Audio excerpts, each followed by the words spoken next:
ಆರ್ಥಿಕ ಸಂಕಷ್ಟದಿಂದ ಇನ್ನೂ ಹೊರಬಂದಿಲ್ವಾ ಬಿಬಿಎಂಪಿ ಎನ್ನುವ ಪ್ರಶ್ನೆ ಎದುರಾಗ್ತಾ ಇದೆ. ಆರ್ಥಿಕ ಸಂಕಷ್ಟದಿಂದ ಇನ್ನೂ ಹೊರಬಂದಿಲ್ವಾ ಬಿಬಿಎಂಪಿ ಎನ್ನುವ ಪ್ರಶ್ನೆ ಇದೀಗ ಎದುರಾಗ್ತಾ ಇದೆ. ಆದಾಯ ಕ್ರೋಢೀಕರಣಕ್ಕೆ ಮತ್ತೆ ಪಾಲಿಕೆ ಆಸ್ತಿ ಮಾರಾಟವನ್ನ ಮಾಡ್ತಾ ಇದೆ. ಹರಾಜು ಮೂಲಕ ಸ್ಥಿರಾಸ್ತಿ ಮಾರಾಟಕ್ಕೆ ಪಾಲಿಕೆ ಈಗಾಗಲೇ ಚಿಂತನೆಯನ್ನ ಕೂಡ ನಡೆಸ್ತಾ ಇದೆ.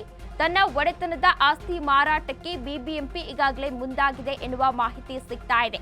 ಗುತ್ತಿಗೆ ನೀಡಿರೋ ಆಸ್ತಿಗಳ ಬಹಿರಂಗ ಹರಾಜು ಪ್ರಸ್ತಾವನೆಯನ್ನ ಕೂಡ ಮಾಡ್ತಾ ಇದೆ. ಆರ್ಥಿಕ ಸಂಕಷ್ಟದಿಂದ ಇನ್ನೂ ಹೊರ ಬಂದಿಲ್ವಾ ಬಿಬಿಎಂಪಿ ಎನ್ನುವ ಪ್ರಶ್ನೆ ಇದೀಗ ಎದುರಾಗ್ತಾ ಇದೆ. ಇನ್ನು ಹರಾಜು ಮೂಲಕ ಸ್ಥಿರಾಸ್ತಿ ಹರಾಜಿಗೆ ಪಾಲಿಕೆ ಈಗಾಗಲೇ ಚಿಂತನೆಯನ್ನ ಕೂಡ ನಡೆಸ್ತಾ ಇದೆ.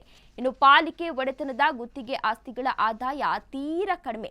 ಬಿಬಿಎಂಪಿ ಬಳಿ 6,815 ಆಸ್ತಿಗಳಿವೆ. ಕೇಂದ್ರ ಭಾಗದಲ್ಲಿ 400 ಆಸ್ತಿ ಇವೆ ಅಂತ. ಈ ಆಸ್ತಿಗಳ ಮಾರುಕಟ್ಟೆಯಲ್ಲಿ ಮೌಲ್ಯವೇ ಸಾವಿರಾರು ಕೋಟಿ. ಖಾಸಗಿ ಸಂಸ್ಥೆ ಶಾಲೆಗಳಿಗೆ ಎಕರೆಗಟ್ಟಲೆ ಭೂಮಿಯನ್ನ ಬಾಡಿಗೆ ನೀಡಲಾಗ್ತಾ ಇದೆ. ಇನ್ನು ವಾರ್ಷಿಕ 50 ರೂಪಾಯಿ 100 ರೂಪಾಯಿಗೆ ಬಾಡಿಗೆಗೆ ನೀಡಿದೆ ಪಾಲಿಕೆ ಎನ್ನುವ ಮಾಹಿತಿ ಕೂಡ ಸಿಗ್ತಾ ಇದೆ.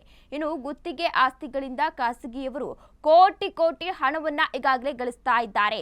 ಪಾಲಿಕೆ ಭೋಗ್ಯಕ್ಕೆ ಕೊಟ್ಟಿರುವ ಆಸ್ತಿಯ ಮೊತ್ತ 50,000 ಕೋಟಿ ಆಗಿದೆ ಎನ್ನುವ ಮಾಹಿತಿ ಕೂಡ ಸಿಗ್ತಾ ಇದೆ. ಇನ್ನು ಗುತ್ತಿಗೆ ಆಸ್ತಿಗಳ ಮಾರಾಟಕ್ಕೆ ಸರ್ಕಾರಕ್ಕೂ ಕೂಡ ಈಗಾಗಲೇ ಪ್ರಸ್ತಾವನೆಯನ್ನ ಕೂಡ ಮಾಡಲಾಗಿದೆ. ಪಾಲಿಕೆಯ 2020 ಕಾಯ್ದೆ ಅಡಿ ಸರ್ಕಾರದಿಂದಲೂ ಕೂಡ ಈಗಾಗಲೇ ಸಮ್ಮತಿ ಕೂಡ ಸಿಕ್ಕಿದೆ. ಹರಾಜು ಪ್ರಕ್ರಿಯೆಯಲ್ಲಿ ಖಾಸಗಿ ಸಂಸ್ಥೆ ವ್ಯಕ್ತಿ ಪಾಲ್ಗೊಳ್ಳುವಂತಿಲ್ಲ ಎನ್ನುವ ಸೂಚನೆಯನ್ನ ಕೂಡ ಈಗಾಗಲೇ ಹೊರಡಿಸಲಾಗಿದೆ. ಕೇಂದ್ರ ರಾಜ್ಯ ಸರ್ಕಾರದ ಇಲಾಖೆ ಸಂಸ್ಥೆಗಳಿಗೆ ಹರಾಜಿನಲ್ಲಿ ಅವಕಾಶವನ್ನ ಈಗಾಗಲೇ ಕಲ್ಪಿಸಲಾಗಿದೆ. ಇನ್ನು ನಿಗಮ ಮಂಡಳಿ ಸರ್ಕಾರಿ ಸ್ವಾಮ್ಯದ ಸಂಸ್ಥೆಗಳು ಪಾಲ್ಗೊಳ್ಳಬಹುದು. ಈ ಹರಾಜಿನಲ್ಲಿ 180 ಎಕರೆಯನ್ನ ಮಾರ್ಗಸೂಚಿಯಂತೆ ಮಾರಾಟಕ್ಕೆ ಈಗಾಗಲೇ ಪಾಲಿಕೆ ತಯಾರಿಯನ್ನ ಮಾಡಲಾಗಿದೆ ಎನ್ನುವ ಮಾಹಿತಿ ಸಿಗ್ತಾ ಇದೆ.